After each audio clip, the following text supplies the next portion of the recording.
So, moved back home, really never thought I was going to win. I ran against 4 men, all elected officials, and here was this young, queer, radical, feminist, young person moving back home after 10 years to run for office, and literally thought I wasn't going to win.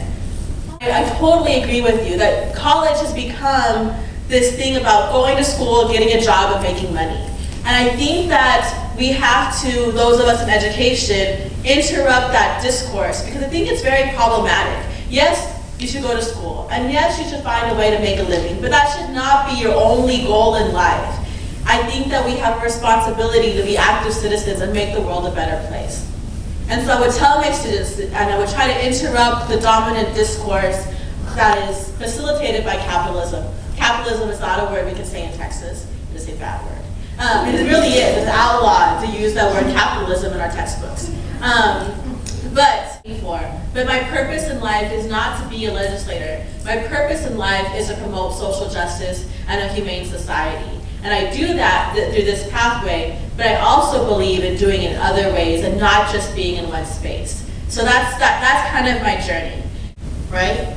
So I embraced my rainbow flag and we went to the border and had conversations in Spanish about queer identity, which let me tell you was a lot of fun. And I feel the most bad for my father because his friends, his other Republican friends, they made fun of him. It's okay.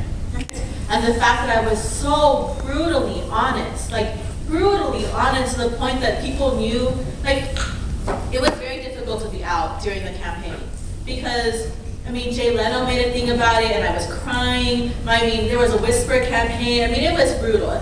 But people saw how brutal it got and I think they realized wow, this woman is willing to take the brutality of heterosexism and homophobia and she's still being honest. She didn't have to be honest. And so I think that what really captured people's hearts. And then it was doing the work. So we raised $180,000.